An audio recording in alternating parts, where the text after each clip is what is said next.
Hi everyone, welcome back to English Uplift. My name is Dr. Dung Tong. When you take task 2, writing in IELTS test, are you taking one single-sided approach or are you taking a balanced approach? Now, students have always asked me which side should they take. Should they go both sides of an argument or should they just focus discussing just one sided of the argument only? Now, it's up to you really which approach you want to take, because as I have mentioned before, there's no right or wrong in your opinion. For example, the question today we use to discuss in our little video, for example, we say after COVID-19, should workers be allowed to continue to work from home?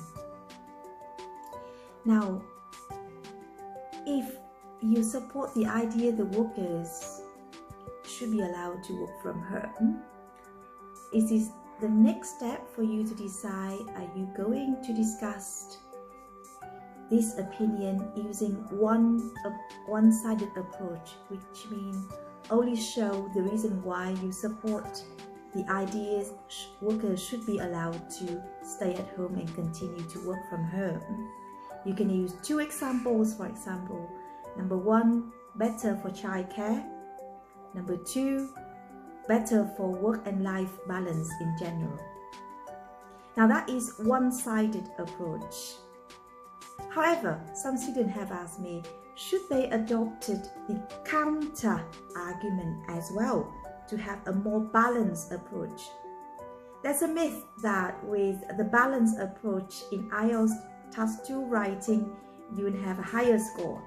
Now the truth is, it's not about your balanced approach or not, but when you read a balanced approach writing, it is more reasonable for the readers or the examiners to accept your point. In other words, writing task 2 is all about argument.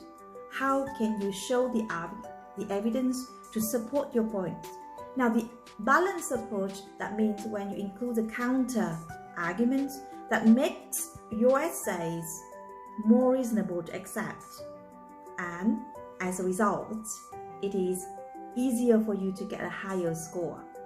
But the catch is, it is harder to control, because if you're not careful, you introduce a counter arguments, and that will be more confusing for the readers, because sometimes if you don't do it well, the readers or the examiner will be confused about, actually, are you supporting your thesis statement here, or are you just giving some counter arguments and then got controlled by them?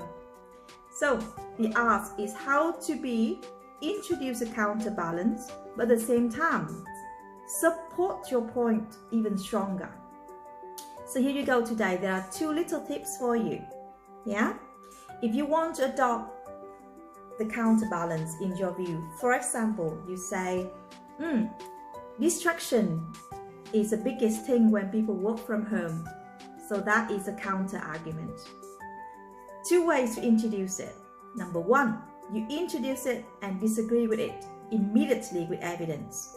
For example, however, some people, especially bosses, are worried that if workers working from home, they will be distracted by the atmosphere at home.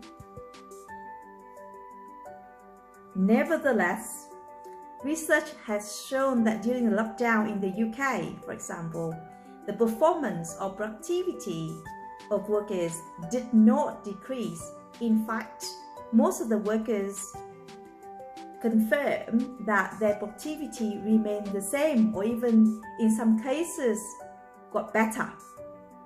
Okay, so you disagree straight away. The second way to introduce a counter argument is to allow it to weaken your conclusion, but at the same time showing the readers that you have also look at the other side of the argument to have an all-rounded understanding of the issues. You're not just single-minded person, you are a very comprehensive, argument writer.